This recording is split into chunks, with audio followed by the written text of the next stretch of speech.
Hola, ¿qué tal? ¿Cómo están? Bienvenidos a una nueva edición aquí en El Círculo. Y hoy vamos a platicar de uno de los sectores que lo personal me declaro fan, porque creo que si hay una industria que en México ha dado muestras de crecimiento en todos los sentidos, crecimiento económico, pero también crecimiento en términos de articulación de cadenas de valor, de incorporar empresas pequeñas con empresas medianas y empresas grandes, de vinculación en el sector educativo con el sector de la economía. Es la industria automotriz y de eso vamos a platicar con Guillermo Rosales. Él es presidente ejecutivo de la Asociación Mexicana de Distribuidores de Automotores. Guillermo, qué gusto. El gusto es mío, Mario. Muchas gracias por esta conversación. Al contrario, como siempre, un gusto platicar contigo. Y con Virginia Olalde López Gavito, ella es directora de Comercio Exterior y Estudios Económicos de la Asociación Nacional de Productores de Autobús, Camiones y Tractocamiones. Qué gusto, Virginia. Gracias, Mario, por la invitación de estar aquí platicando el día de hoy. No, hombre, qué gusto que estés aquí con nosotros. Y a ver, Guillermo, empezamos con el tema. Hemos tenido oportunidad de platicar en varias ocasiones y antes de entrar en la problemática, que hay varios aspectos que revisar, el tema pandemia, el tema de algunas políticas públicas, el tema de la relación con Estados Unidos, en fin, la agenda ahí mucha, pero yo quisiera empezar con un recordatorio de lo que significa esta industria para la economía del país, porque de veras yo creo que si hay un sector que en el marco del TLC en su momento, ¿no? Y ahora del TEMEC, pero que en el marco del TLC ilustra las mejores prácticas de cómo se puede integrar la economía mexicana con la economía de Norteamérica o la economía mundial, es esta. Sin duda alguna, Mario, la industria automotriz es un orgullo para México, porque da muestra del tesón de los mexicanos, la capacidad para poder construir una industria de clase mundial. La industria automotriz contribuye con más del 3% del Producto Interno Bruto, más del 18% del producto manufacturero. Wow. Es la principal fuente de divisas. Este año esperamos cerrar arriba de 80,000 millones de dólares netos de contribución a la economía nacional del flujo de divisas, las exportaciones y descontando las importaciones. Okay. Para tener una idea de lo que esto significa, representa más que los ingresos acumulados por turismo, por remesas. Y también si agregamos la parte de la balanza agropecuaria. Y creo que uno de los puntos más relevantes para cuidar a la industria automotriz es su contribución al empleo. Estamos hablando que la primera línea de la cadena, la producción de autopartes, las ensambladoras de vehículos ligeros, vehículos pesados y la red de distribuidores, estamos contribuyendo con casi 1,100,000 empleos en esta primera cadena de integración. Si a esto agregamos la contribución de las refaccionarias, los mecánicos, los talleres de servicio, llegamos a poco más de 2 millones de empleos. Y algo muy importante, el sector automotor, sobre todo en la primera cadena, tiene un nivel de pago a los trabajadores. Porque el tema salarial no solamente la cantidad, sino el pago. Exacto, muy superior a lo que es el promedio. Por ejemplo, si nos ubicamos en el sector manufacturero, en la industria automotriz de manera muy general, tienen ingresos para los colaboradores de 30% arriba. Del sector manufacturero. Lo mismo ocurre cuando comparamos en el sector comercio a los empleos que se generan en la red de distribuidores de automotores. Y un pilar adicional que tiene que ver con el desarrollo regional. No podemos concebir lo que hoy en día es el Bajío, claro, lo que es Puebla, Tlaxcala, lo que es el estado de Sonora, la cuenca de Hermosillo y en general todo el norte del país sin la industria automotriz. Y los retos que tenemos, los platicaremos más adelante, son muchos, pero estamos seguros que si seguimos en esta senda, los beneficios de la industria automotriz se pueden extender a cada vez una mayor proporción de nuestro territorio nacional. El desarrollo del sureste es un reto y en ello la industria automotriz también puede contribuir. De acuerdo, y ya platicaremos un poquito más adelante, pero temas, por ejemplo, temas tecnológicos como el tema de los autos eléctricos está también significando un cambio, ¿no? Y nuevas inversiones y nuevas capacidades, que yo agregaría el tema de transferencia de tecnología, ¿no? Que evidentemente también va de la mano de la industria. Y Virginia, yo quisiera, siguiendo nada más con esta línea, en el tema de las exportaciones, es muy interesante porque México pues, es de las economías más potentes en ese sentido, ¿no? Correcto, claro. Por ejemplo, en el caso de vehículos pesados, nosotros somos el primer exportador de tractocamiones en el mundo. El primero. El primero, y somos el cuarto exportador de vehículos pesados y el quinto productor de vehículos de carga, octavo de pasaje. Somos una potencia mundial muy consolidada en México, y como bien comentaba Guillermo, estamos muy integrados a nivel regional. Oye, y en el caso de México, el caso de los automóviles, también a nivel de exportación es muy importante. También es muy importante, estamos no únicamente la producción de vehículos ligeros, también en la producción de autopartes. Somos el cuarto exportador mundial de autopartes, y el año pasado ya nos ubicamos en el sexto lugar a nivel mundial como exportación de vehículos ligeros. Estamos peleando con Corea muy de cerca el sexto, el séptimo lugar de producción, pero sin lugar a dudas que somos una potencia en la producción de autopartes y en la producción de vehículos ligeros y pesados. Ahora, vamos a revisar, creo que aquí nos han dado, tanto Virginia como Guillermo, buenos elementos para entender el tamaño del sector en términos de empleo, en términos regionales. Esto que decía Guillermo me parece muy importante. Pero, ¿cómo les ha afectado? Y vamos a revisar, Virginia, varios temas. Yo quisiera empezar con el asunto pandemia, ¿no? Se ha hablado mucho aquí hemos dedicado muchos programas al tema de cómo cadenas de valor se rompieron.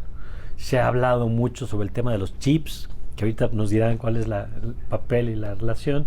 ¿Cómo les afectó a ustedes el tema pandémico en términos globales al sector de México? Pues mira, un poco iniciando con cifras, ¿no? De cómo nos afectó. En cifras, por ejemplo, ahorita, en niveles de producción, vamos un 14% arriba del 2021.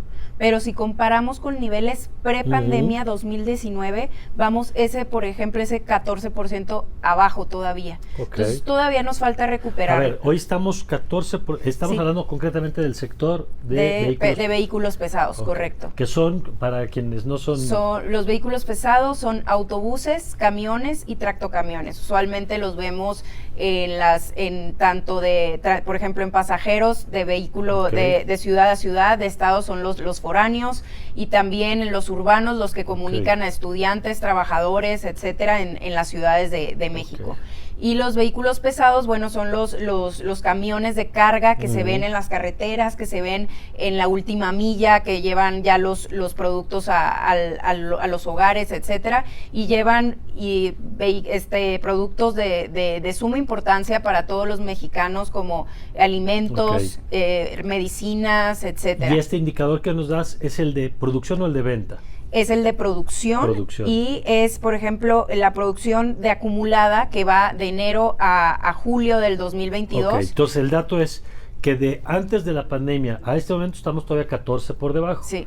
Ha habido una recuperación, digamos, en los últimos par de años, supongo, pero todavía no alcanzamos. Pero todavía no alcanzamos, sí.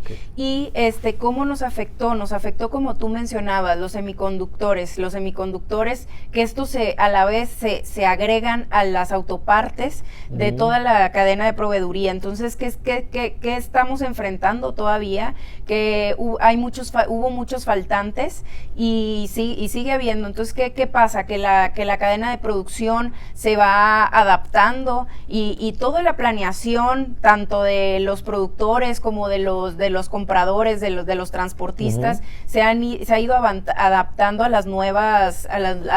el nuevo contexto actual de compra, de producción, etcétera. Oye, entonces, para cerrar eso, Virginia, esta disminución en la producción no es entonces por demanda, sino es por capacidad, es por el lado de la oferta, digamos, es por la capacidad de producir, o porque hoy se está demandando menos.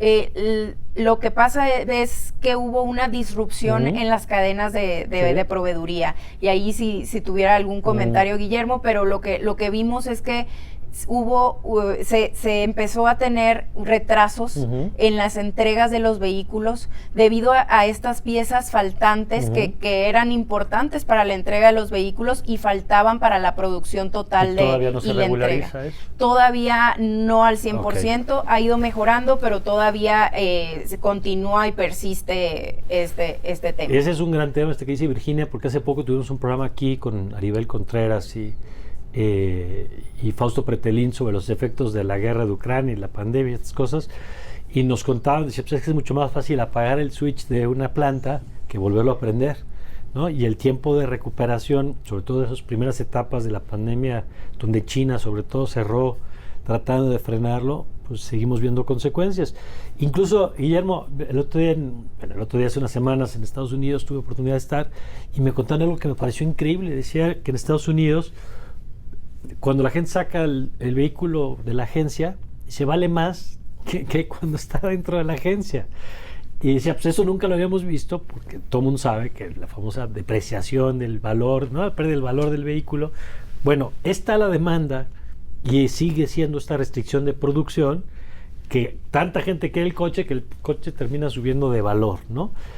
Yo no sé si todavía, digo, si es una anécdota o es un fenómeno. Es un fenómeno que sigue ocurriendo, se ha venido atenuando en los últimos meses.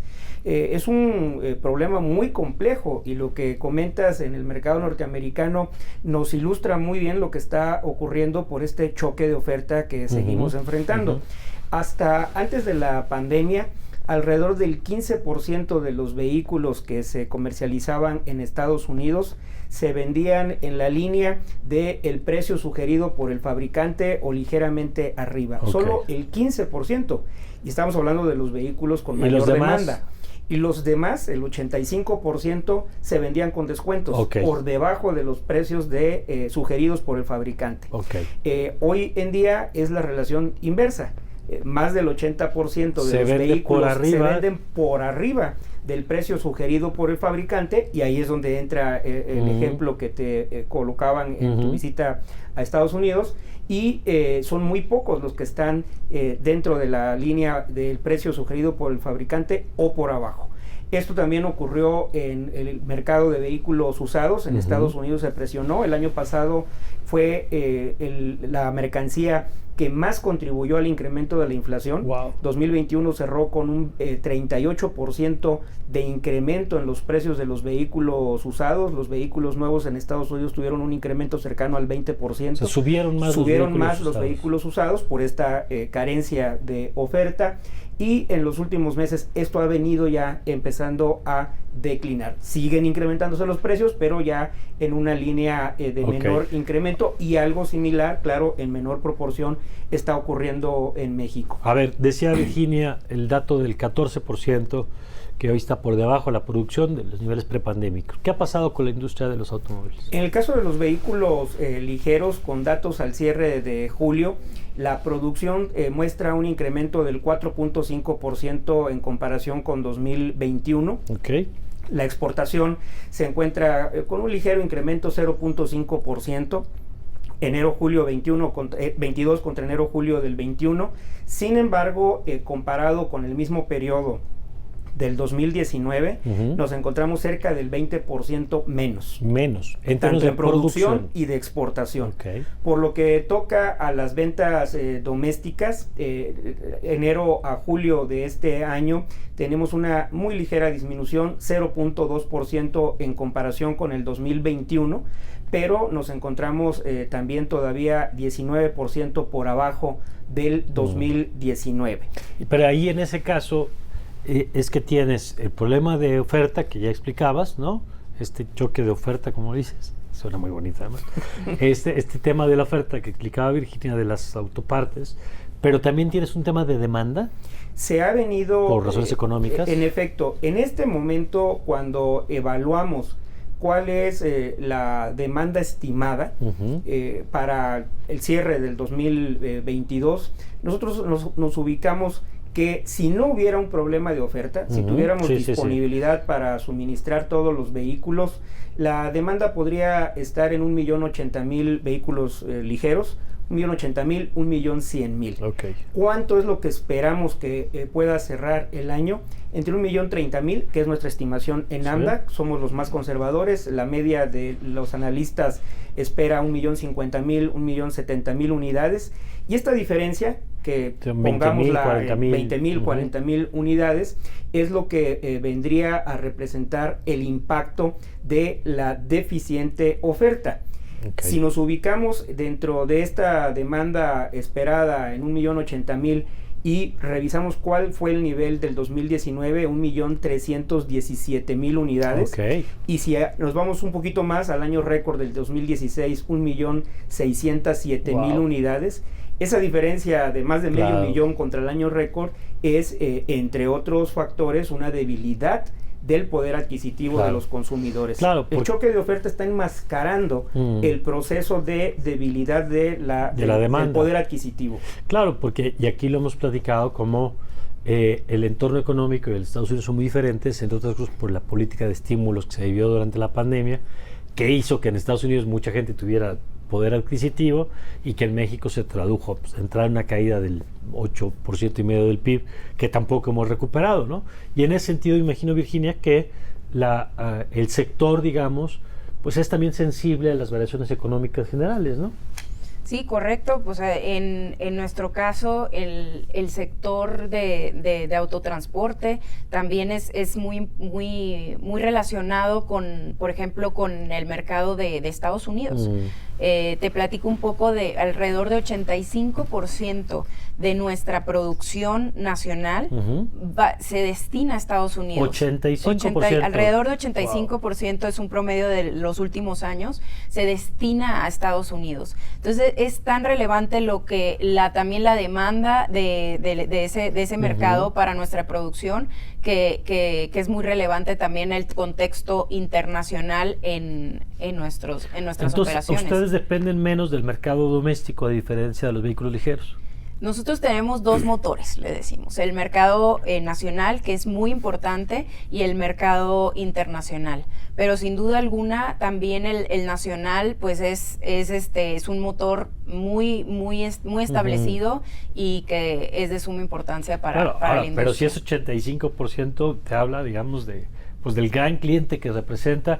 Y Canadá también juega ahí un papel en el 15 restante. Correcto, pero es un poco, ya es muy menor. Por ejemplo, en términos de exportación solamente, alrededor de 94% estamos exportando a Estados Unidos, y después de Estados Unidos sigue Canadá con alrededor de 2 a 3%, va dependiendo el mes a mes. ¿A qué se debe? Porque me llama mucho la atención que, no me sorprende lo de Estados Unidos, pero pensando en que esto se da en el marco de un tratado trilateral, no sé si porque tiene una industria o tiene algún tipo de políticas o qué se debe.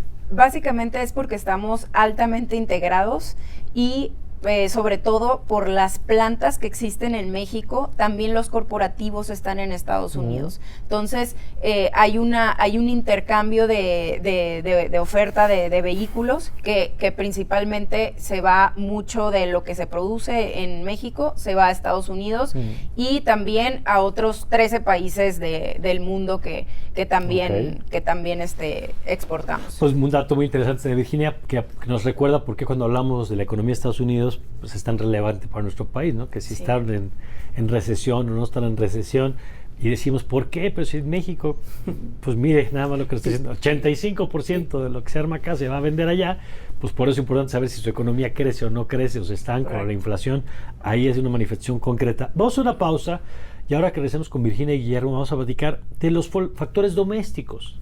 Porque así como hay temas económicos y hay temas de la pandemia y de las líneas de producción, hay políticas también en el país. El tema de seguridad, está jugando o no está jugando. El tema de la legalización de los autos, estos llamados chocolate, qué impacto ha tenido, si también pega en este sector de los vehículos pesados o no, o cómo se ha vivido en los meses que se ha implementado. De todo eso, si le parece, platicamos también regresando de la pausa.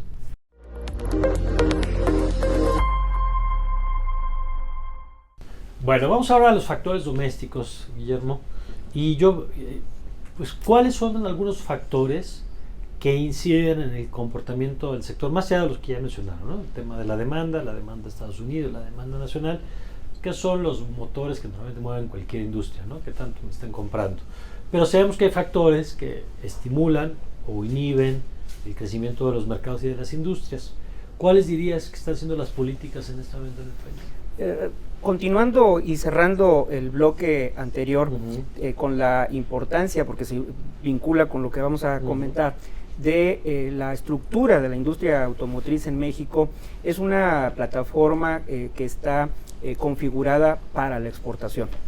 Tal cual como comentaba Virginia, en el caso de los vehículos ligeros, también más del 85% de lo que se produce en México se exporta a más de 100 países. También en vehículos ligeros. Sin embargo, de esa larga lista de más de 100 países a los que vamos a encontrar algún vehículo ensamblado en México, del total de las exportaciones, más del 77% va a Estados Unidos y casi un 8% a Canadá, entre el 7 y el 8% a Aquí Canadá. Está un poco más diversificado, digamos. Más diversificado, pero el peso que tiene el bloque Norteamérica es significativo y esto se vincula con las políticas domésticas. Antes de la pandemia y ahora en este nuevo entorno, los bloques regionales tienen un peso muy significativo en la configuración de la industria automotriz. Y esto se abre como una oportunidad para México, no únicamente vinculado al TEMEC, que nos da un nuevo reto. Se incrementó el contenido regional para que los vehículos se puedan comerciar en la región libres de arancel del 62.5% en el antiguo Telecán a el 75% en que el para nuevo los TEMEC. hispanoparlantes quiere decir que esto quiere decir tienes que tener más partes y no puedes traerlas de Asia, por exactamente, ejemplo, para el armado de coches, y no puede ser un porcentaje superior a ¿cuánto? Lo mínimo es el 75%. O sea, el 75% tiene que estar hecho con cosas que se produjeron en Estados Unidos, Canadá o México. Y esto nos abre nos está abriendo un potencial enorme para que la producción de autopartes se incremente en la región. Porque y dentro de ello, había partes que se traía de Vietnam, de China, de Corea, se tienen que hacer en Norteamérica para poder cumplir con esta regla de origen. Y en este contexto, lo que se requiere por parte de la industria automotriz es una actitud de promoción, de confianza, de seguridad jurídica para las inversiones. Lo que ha sido el éxito de México durante los 40 años previos, y en el balance, en mi muy humilde opinión, es lo que nos está haciendo falta. ¿Qué es lo que estamos viendo cuando se presenta una iniciativa para reformar la ley eléctrica que pone en duda no únicamente el suministro en cuanto a la cantidad, sino a la calidad de la energía eléctrica? Sin una energía eléctrica suficiente, con precios competitivos y con una matriz de energías limpias cada vez más preponderante, la industria automotriz tendrá limitaciones para poder expandirse tanto en la producción de autopartes, y algo ya que comentabas en la introducción a la conversación, en la transición de la movilidad, vehículos de combustión interna hacia los vehículos eléctricos. Déjame detenerme nada más en un aspecto antes de ir con Virginia, por esto que mencionas que es muy importante. Decías, a ver, no solamente es la calidad de la energía, que pues, evidentemente cualquier planta, ya sea de vehículos pesados o ligeros, pues, requiere tener garantizado eso, y ahorita vamos a ver otras variables que también son importantes, como el tema de la seguridad, infraestructura, en fin, que también juegan seguramente en la industria. Pero esto del origen de la energía, y si le puedes explicar, por favor, a nuestros amigos del auditorio, ¿por qué es relevante el origen de la energía? ¿Y por qué no es lo mismo si se produce de una hidroeléctrica o de energía eólica o solar, o si viene de alguna forma hidroeléctrica, en fin? Los principales mercados en Europa, estamos hablando de los países escandinavos, de Alemania, han fijado ya el 2035 como la fecha límite en la que se podrán comercializar vehículos a combustión interna. A partir de ese año únicamente se podrán vender en esa región vehículos eléctricos. Son 13 años, no es nada. Estamos ya, en este momento se están decidiendo las inversiones para sustituir las cadenas de producción hacia los nuevos vehículos eléctricos. California, el mercado más importante en Estados Unidos, igualmente ha fijado 2035. El presidente Biden, dentro de su política de desarrollo, tiene como objetivo que el 50% de los vehículos que se comercializarán en el 2030 en Estados Unidos sean vehículos eléctricos. Y para ello hay una cantidad muy importante. 50% dentro de 7 años. Dentro de 7 años estamos hablando números redondos de poco más de 8 millones de vehículos eléctricos que serán comercializados en Estados Unidos en 7 años. Wow. Esto va acompañado de un paquete de subsidios muy importante tanto en Europa, en China y en los propios Estados Unidos. Pero enfoquémonos en Estados Unidos y en Europa. ¿Y qué es lo que significa?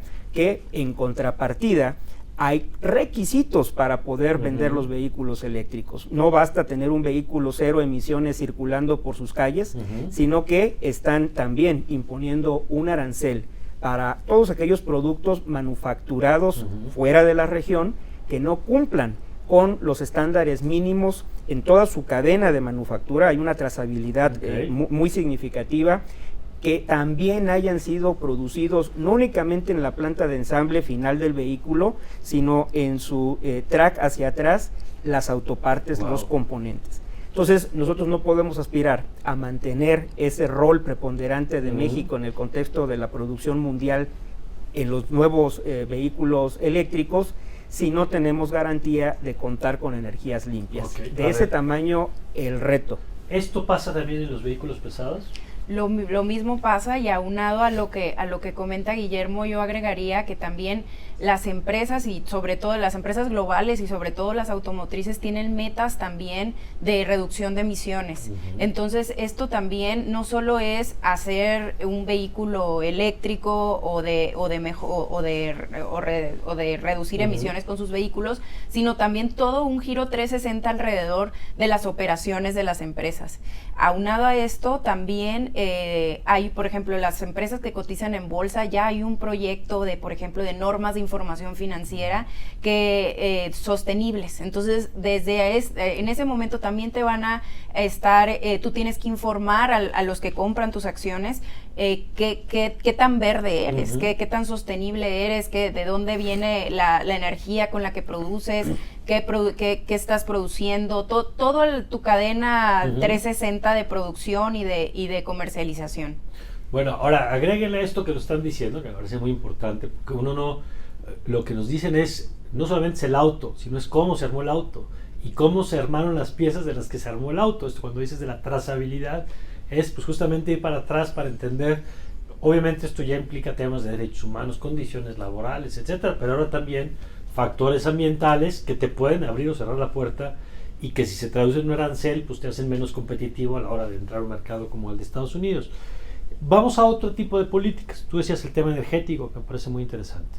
El tema de la regularización de estos autos irregulares o chocolates, como se les conoce comúnmente. Lo platicamos en algún momento en radio. ¿Qué ha pasado con eso? ¿Cómo se ha comportado el tema? ¿De qué tamaño ha sido el efecto?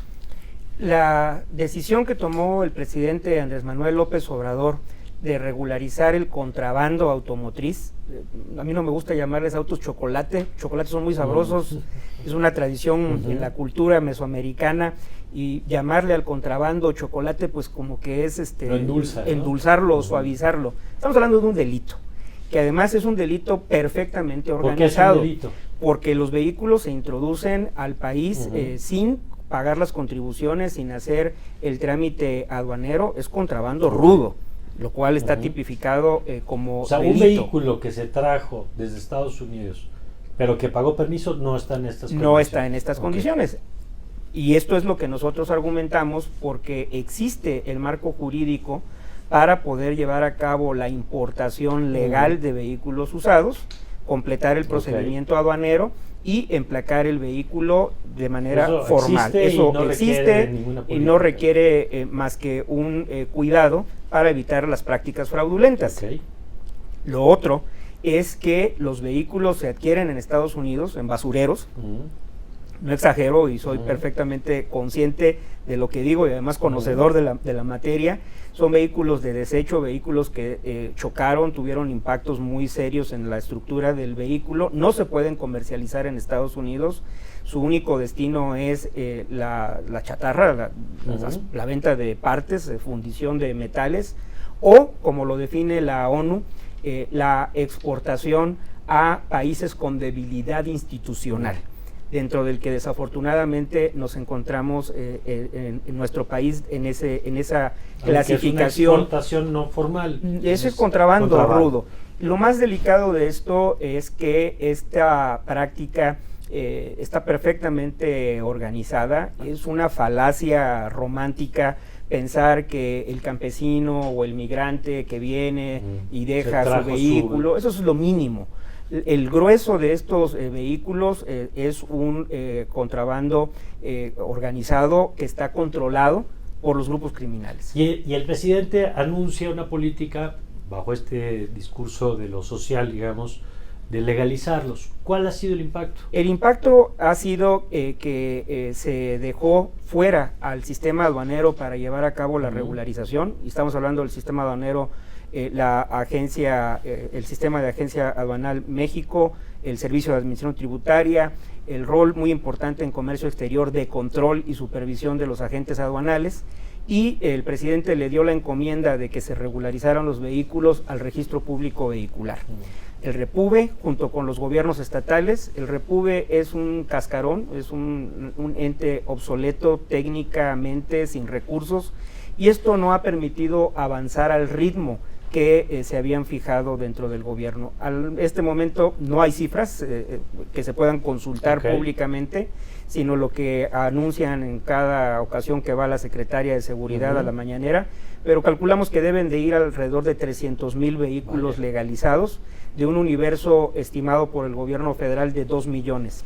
Lo más grave es de que en este momento hay más vehículos de contrabando circulando ilegalmente que los que había en enero, porque no se detuvo, al contrario, se ha incrementado la introducción y el mercado. Hay incentivos perversos porque están pagando únicamente 2,500 pesos por la regularización, vehículos de 5 años, independientemente si estamos hablando de una camioneta de 8 cilindros o de un vehículo de 15 años de 4 cilindros. Ahora, esa es una variable, no sé si en este rubro ustedes tengan alguna afectación también. No, en ese caso es más de vehículos ligeros. Correcto. El tema de la seguridad, ¿qué peso tiene en la industria? ¿Cómo lo están viendo ustedes? Mira, hablando del tema del autotransporte, de todo el movimiento de carga nacional, creo que es un tema muy relevante, y ahí los compañeros de Canacar son los que lideran este tema, pero yo te puedo compartir algunos datos. Por ejemplo, de todos los robos de vehículos, se estima que alrededor de 45% es a camiones. A vehículos del autotransporte. También es muy importante mencionar esto. Se había visto una reducción en los robos de camiones alrededor del año 2019, 2020, por ahí. Y se decía, es por la pandemia, no es por la pandemia. Bueno, ahora tenemos un crecimiento de alrededor del 17-18% versus el mismo periodo del año previo. Esto quiere decir que se está viendo cada día más una incertidumbre al salir en las vías, y no solamente para la mercancía, para los vehículos, también para los operadores y operadoras. Entonces es un tema muy relevante porque, por ejemplo, temas de coyuntura nacional, se habla también de la inflación y inflación a nivel internacional. Transporte pues es muy importante, pero también asegurar la seguridad, ahora sí que garantizar la seguridad. Garantizar la seguridad es muy importante para este tema de los costos y inflación a nivel nacional. Estas políticas, por ejemplo, ahorita nos decía Guillermo el tema energético, ¿qué variables son relevantes para ustedes como en esta parte de la industria, que también digamos que las decisiones de gobierno les afectan, pues para bien o para mal? Creo que básicamente el hecho del tema de energía es tener una certidumbre, ¿no? El tratado, el TME, que está para dar certidumbre jurídica, y bueno, y todos los tratados que tiene México, es una amplia red de tratados internacionales, para dar certidumbre jurídica a las inversiones que también apuestan por el país, apuestan por invertir y consolidarse en el país, pero estas inversiones están pensando que el status quo continuará. Y esta no es una variable, no le agregan esta variable de riesgo en sus cálculos. No sé si tengas el dato, a lo mejor no, Virginia, pero ¿cuánto se lleva un ciclo, digamos, de inversión por esto que han explicado ustedes? Porque no es que yo decida invertir y mañana estoy produciendo, ¿no? Supongo que hay un tiempo y la decisión, por tanto, de si invierto o no invierto en un lugar, pues es una decisión de largo plazo. Sí, no sé si Guillermo tenga el dato, pero yo creo que alrededor de 4 o 5 años por lo menos, ¿no? 4 o 5 años es lo que en este momento es la línea de producción, el ciclo de vida de una línea de producción, la producción de un modelo determinado. Sin embargo, las plantas ensambladoras, tanto de vehículos ligeros como pesados, están encaminadas a tener una vida útil mínima de 30 a 40 años. Claro. Y dentro de eso hay todas vas cambiando modelos. Exactamente. Y esto requiere de una inversión muy importante, la adaptación del ciclo de producción de un modelo, que antes estábamos hablando de 10 años que duraba un modelo con pequeños ajustes, hoy se ha reducido, estamos en 4 o 5 años. Ok, que también tiene que ver ahí, me imagino, la parte tecnológica, ¿no?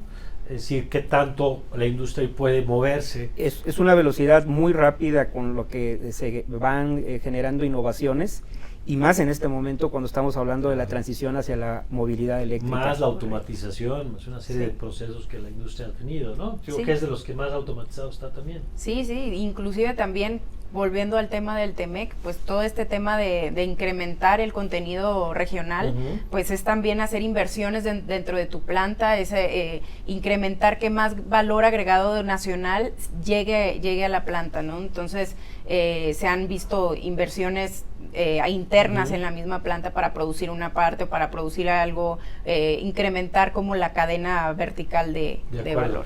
De hecho, eso me encanta lo que dice Virginia. Vamos a hacer una pausa y ahora que regresemos quiero preguntarles eso.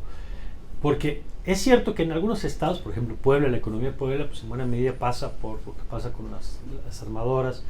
Decías toda la parte del Bajío, pero hasta Saltillo, me puedes decir toda la línea, digamos, obviamente toda la parte de Aguascalientes, de Guanajuato, Jalisco, todo lo que significa, más todas las industrias que están vinculadas, que no necesariamente las ubicamos. Pienso Querétaro, que a lo mejor la ubicamos más por el tema aeroespacial, por ejemplo, pero que entiendo también tiene una parte vinculada con el sector automotriz, aunque no sean... El origen de lo aeroespacial es justamente la producción de autopartes. Por ejemplo, ¿no? Por eso decíamos que tiene un efecto en cascada, digamos. Entonces, ahora que regresemos, les quiero preguntar por cómo estamos en temas como el de la vinculación, por ejemplo, profesional, universitaria, con la industria, como usted ese tema, cómo estamos en la parte de desarrollo tecnológico y todo, porque, insisto, pues es una industria que, como ha visto usted, tiene múltiples implicaciones. De todo esto platicamos, si nos lo permite, regresando al corte.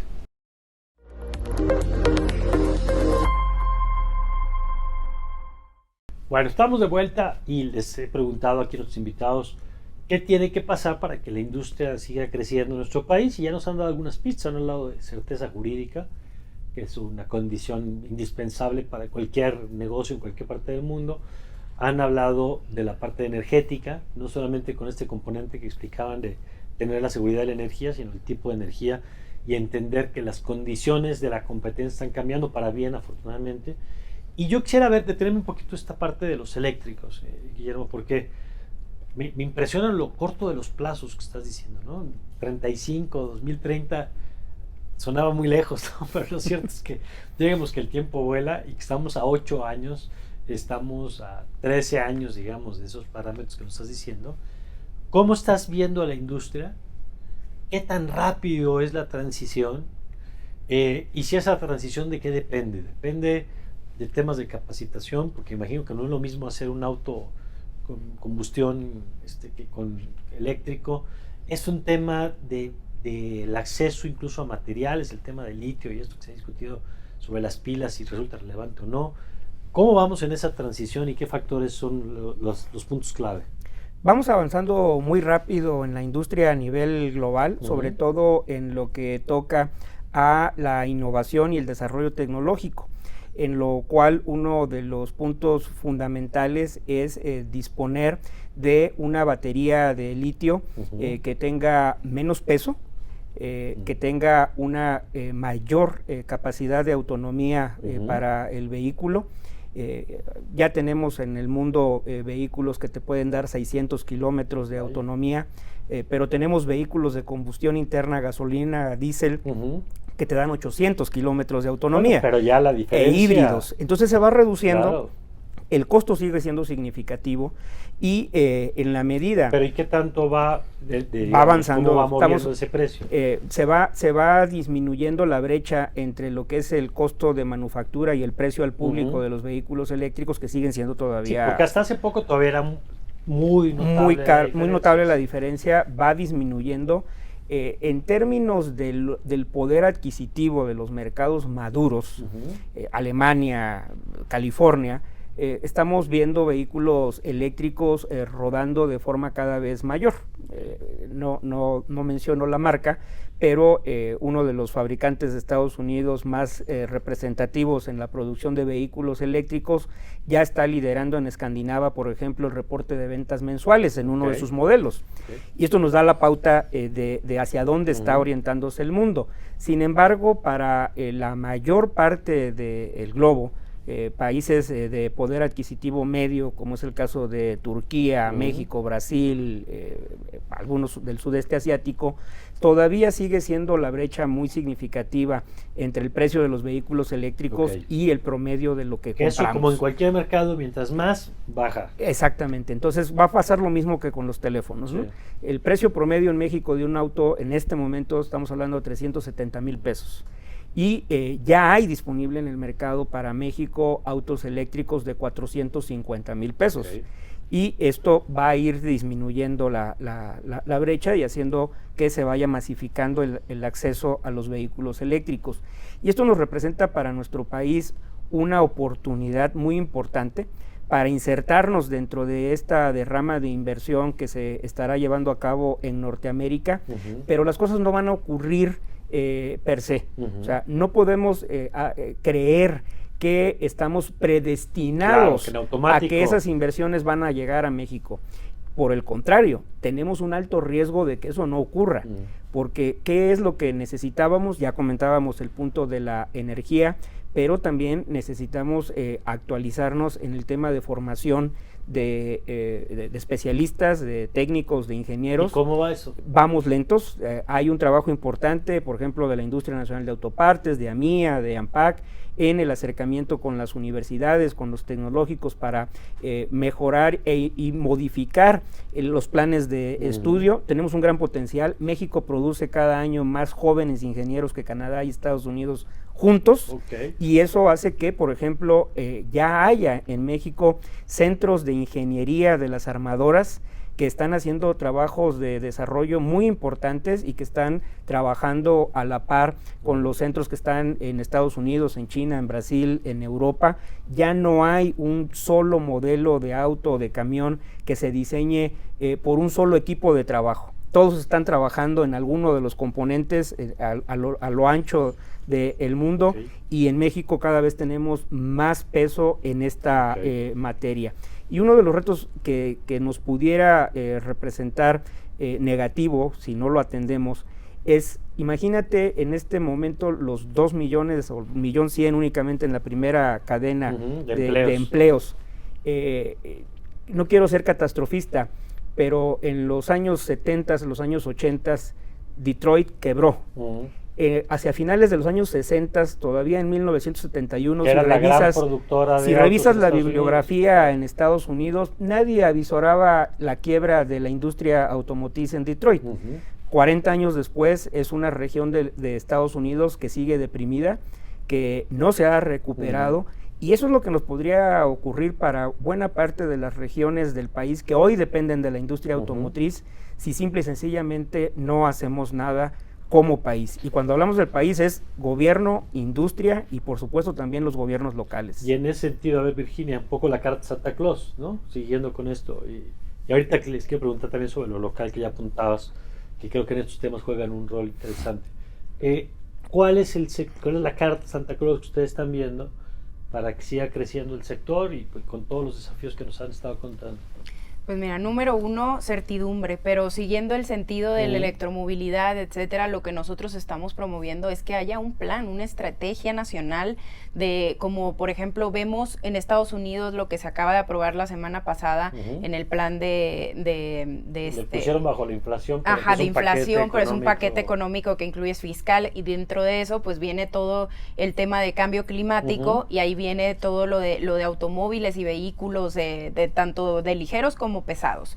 Entonces, ¿qué es esto? Eso es un plan que van a implementar infraestructura, van a implementar que el deseo, que esta adopción de estas nuevas tecnologías crezca, ¿no? Y se establezca en toda la nación. Entonces eso es otra parte que lo hacen por medio de apoyos e incentivos fiscales, créditos, etcétera.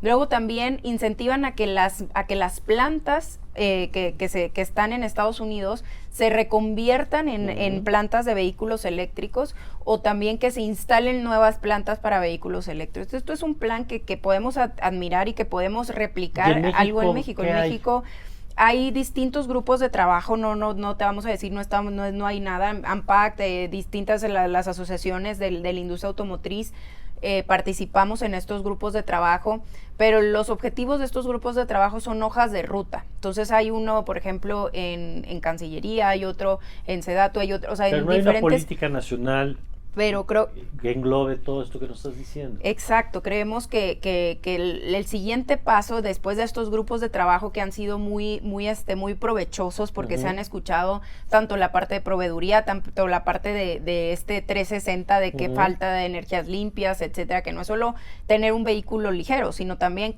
cómo lo vas a cargar, o sea, con qué energía vas a cargar ese vehículo ligero, y no es lo mismo cargar también un vehículo automóvil de uso personal a una flotilla de vehículos eléctricos de carga. Entonces se necesita infraestructura energética, se necesita infraestructura de electrolineras, por ejemplo, a nivel nacional. Ahorita hay muchas, pero una marca en específico, pero no son compatibles con todos los vehículos. Entonces tenemos que ir avanzando para que cuando llegue ese momento en que México esté ya consolidado, ya haya más oferta, que estas brechas de precios, etcétera, ya se hayan unido más con un vehículo convencional, que la infraestructura de México tenga un plan, una estrategia y esté consolidada para poder iniciar todo esto con un pie derecho. A ver, esto que dice Virginia, ¿ves tú un plan integral que contemple todos estos elementos? Porque por lo que cuenta Virginia, pues da la impresión de que hay algunas mesas desagregadas, pero frente a lo que ustedes están planteando es que requiere una estrategia nacional que tiene que ver con política industrial, que tiene que ver esa política industrial con componentes fiscales, por supuesto, ¿no? Pero que tiene que ver con planeación de mediano y largo plazo. ¿Qué estás viendo tú en ese sentido? Veo lentitud. Veo muy buena disposición de funcionarios relevantes dentro del gobierno de México, como es el caso de la secretaria Tatiana Cloutier, de la propia subsecretaria Luz María de la Mora, que es una profesional del comercio exterior digna de reconocimiento. También los esfuerzos que está haciendo el canciller Marcelo Ebrard, pero nos hace falta una política integral, la definición, el desarrollo de políticas públicas en la que estemos todos. Y que justo ese fue el mecanismo que permitió que México tenga el lugar que hoy ocupa dentro de la industria automotriz. Estamos hablando dentro de los instrumentos de promoción de inversiones que ya no tenemos, que perdimos, por ejemplo, en lo que era las áreas especializadas dentro de la Secretaría de Economía. De promoción de inversiones en el sector. De promociones e inversiones en el sector. Ya se debilitó la capacidad institucional, se está satanizando la política de atracción de inversiones, cuando el resto del mundo, y cuando hablamos del resto del mundo, nada más tenemos que cruzar la frontera y ver lo que están haciendo los estados del sureste de Estados Unidos, con incentivos, con desarrollo para proyectos de tecnología. Hasta el sexenio pasado, el principal desarrollador de tecnología era la industria automotriz, vinculado con CONACYT. Hoy se sataniza todo esto, que ya no hay esa colaboración. No hay esa colaboración, y bueno, pues tenemos que retomar lo que estaba funcionando bien y por supuesto innovar para incorporar las nuevas tendencias, ¿no? Por cierto, has mencionado varias veces el tema del TEMEC. Virginia, hay un tema, por cierto, ahí de conflicto o de controversia, ¿no? Nada más para ubicarlo un poco en el contexto de esto de ahora que con el asunto energético se puso sobre la mesa, nada más ¿en qué va ese tema? Ya ahora está en un panel. Ya llegó al panel. Inició como ahora en energía, está ahorita en consultas, ¿no? El tema de vehículos ligeros es una diferencia de interpretación de la regla de origen del TEMEC entre México, unido con Canadá contra la interpretación que tiene Estados Unidos. Es algo muy específico de la regla de origen, para partes esenciales de la regla de origen. Sin embargo, ¿cómo vamos? ¿En qué proceso estamos? Ya se dio ahora sí que la audiencia del panel, ya los expertos están analizando toda la información que los 3 países dieron respecto a su posición. ¿Ellos van a resolver quién tiene razón, si México y Canadá o Estados Unidos? Sí, entiendo que a finales de noviembre se espera una decisión de parte del panel. El panel está integrado por integrantes de México, de Estados Unidos, de Canadá y de países de alguien neutral. Entonces, este panel de expertos va a dar esta opinión. ¿Y es vinculatorio? Mira, lo que pasa es, por ejemplo, si en el mejor de los casos para México, ¿no? Sí. Que dice que Estados Unidos tiene una mala interpretación de la regla de origen, que está dando una mala interpretación y que lo acordado durante las negociaciones, etcétera, fue lo que México y Canadá están en el entendido. Lo que daría es que el panel dice eso, Estados Unidos tiene la opción de adoptar la interpretación, o si no, si dice no, yo sigo con mi interpretación, Estados Unidos y Canadá pueden optar por medidas de compensación a esta falta, esta compensación de los daños que pudiera causar esta medida. Exactamente. Bueno, y ahí va ese tema. Y ahí va, entonces esperamos en noviembre, finales de noviembre, la decisión del panel. Bueno. Y tenemos confianza en de que sea la resolución favorable para la interpretación de Canadá y México. ¿Sí? Correcto. Sí, hay elementos. Sí, hay elementos. Lo que se había venido manejando dentro del Telecán, que se reproduce en lo esencial en el TEMEC, pues es la interpretación que tiene Canadá, que tenemos en México, y por eso la confianza en que la resolución sea favorable para nuestros intereses. Bueno, pues ojalá así sea. Y muy interesante, lo hemos platicado acá, es un sector que además, decías 2 millones de empleos en su sentido más amplio, más los efectos que tiene en términos de formación, como contabas, de investigación, de desarrollo. Creo que nos ha quedado muy claro después de todo lo que nos han explicado por qué es tan relevante. Finalmente, le preguntaba a Virginia su carta a Santa Claus, la tuya. Antes síguenos, Guillermo. Bueno, la carta no a Santa Claus, sino a los gobernadores, al presidente y al gabinete, es retomar el trabajo organizado con la industria automotriz representada por nuestras asociaciones, AMPAC, AMIA, INA, AMDA, para definir las políticas públicas que nos permitan aprovechar las amplias oportunidades que tenemos y que con ello sigamos contribuyendo al desarrollo regional y a la economía nacional en su conjunto. Pues muy bien, pues ojalá estos grupos que nos contabas de trabajo continúen. Correcto. Que les escuchen, que se retome lo que sí ha funcionado en otros momentos y que veamos un sector que siga creciendo, ¿no? Correcto. Ojalá así sea. Y por cierto, nada más para casi de servicio social, para los que de pronto ven ofertas de coches baratos, acérquense a la industria, ¿no? Sí, por favor, al público que nos sigue, hay un viejo refrán español: cuando la limosna es grande, hasta el santo desconfía. No hagan caso de ofertas maravillosas, de descuentos de páginas en línea de las armadoras, no es cierto.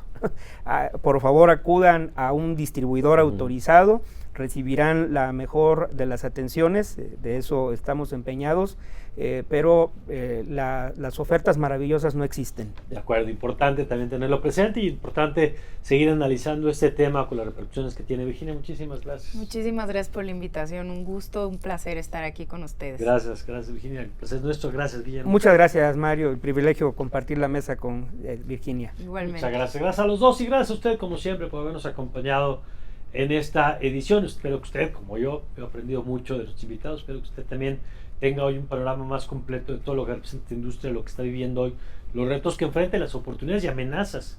Que no echemos el saco roto lo que dice Guillermo sobre el tema de Denver. Por supuesto no queremos eso, pero hay que mirar lo que no queremos, tomar las decisiones correctas para que sean sectores que sigan creciendo y no tengamos un problema el día de mañana con lo que pudiera significar. Ojalá, por supuesto, sea solo una preocupación que no se cumpla y que al revés logremos vincularnos con lo que hoy el mundo está demandando en este sector. Gracias, te invito a que siga con nuestra promoción aquí en Justicia TV. Yo soy Mario Campos y le deseo como siempre que tenga usted un magnífico, pero magnífico día.